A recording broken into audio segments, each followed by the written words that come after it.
যারা হিংসায় জ্বলতো তারাই দেখছি এখন নাচন কোদন শুরু করে দিয়েছে।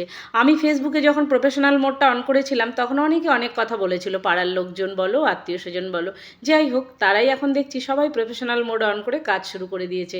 আর বিশেষ করে আমাদের গ্রামের কয়েকজন তো নাচন কোদন শুরু করে দিয়েছে।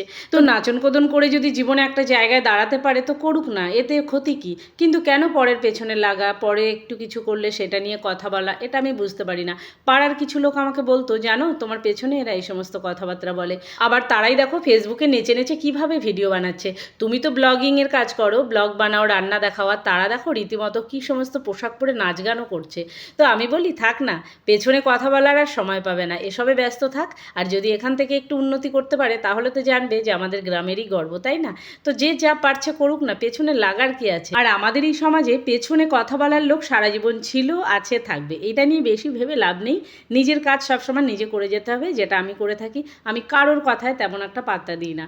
আমি সারাদিন সংসারের কাজ কর্ম সামলেই যদি এগুলো করতে পারি তাহলে তাদের কি, তারা তাদের মতন থাক না, আমি আমার মতো তো বেশ আছি। দেখুন, আপনাদের সঙ্গে গল্প করতে করতে আমার রান্না কিন্তু অনেকটা এগিয়ে গেছে।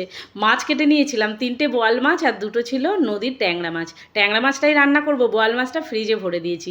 মাছের মাথা আর মাছগুলো ভেজে নিয়েছি ভালো করে, তেলের উপরে জিরে তেজপাতা দিয়ে পেঁয়াজ রসুন আদা আর ওই যে কমন মশলা জিরে গুঁড়ো, ধনে গুঁড়ো, শুকনো লঙ্কার গুঁড়ো, হলুদ, নুন সব দিয়ে ভালো করে কষিয়ে নিয়ে জল ঢেলে দিয়েছিলাম। আর তার মধ্যে দিয়ে দিয়েছিলাম ভেজে রাখা মাথা আর মাছগুলো। উপর থেকে 2-1টা চেরা কাঁচা লঙ্কা দিয়ে দিয়েছিলাম। নামানোর আগে দিয়েছিলাম একটু গরম মশলা। সুন্দর করে রান্না হয়ে গেছে। ট্যাংরা মাছের এই ঝালটা কিন্তু খেতে দারুণ লাগে এইভাবে।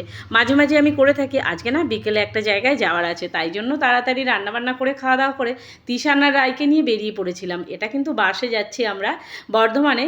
ওই যে দেবের একটা সিনেমা বেরিয়েছিল না, ওই যে কি যেন নামটা বেশ ভুলে গেছি, কিশোরী গানটা আছে, তো ওই সিনেমাটা দেখার জন্য। আমরা কিন্তু একা যাচ্ছি না, ওদিক থেকে আমার দিদি 2 মেয়ে নিয়ে বেরিয়ে পড়েছে, আর আমি এখান থেকে 2 ছেলে মেয়ে নিয়ে বেরিয়ে পড়েছি। আর আমাদের দেখে আপনাদের খুব গরম লাগছে না? এই গরমে সোয়েটার কেন পরেছি? আরে এটা শীতকালেরই একটা ভিডিও। তখন ঠান্ডাটাও কিন্তু বেশ ছিল। ভালো করে গায়ে দিয়ে ছেলে মেয়েকে নিয়ে বেরিয়েছিলাম সিনেমা দেখার উদ্দেশ্যে। তো সিনেমা দেখানোর ওই জায়গাটা ভিডিও করা হয়নি, সত্যি কথা বলতে একদম ভুলে গেছি। সবাই মিলে এত গল্প গুজব করেছি, আমি যে একটু ব্লগ ভিডিও বানাই সেটা আমি ভুলেই গেছিলাম, না হলে অবশ্যই কিছু কিছু ভিডিও তুলে রাখতাম। তো আমরা সিনেমা দেখে ফেরার পথে এই যে ট্রেনে, তখন রাত প্রায় 7:30-8টা বাজবে। 3 মেয়ে একদিকে বসেছি, দিদি আমি আর তিশান একদিকে বসেছি। ট্রেনে ঝালমুড়ি খেতে খেতে গল্প করতে করতে আসছি।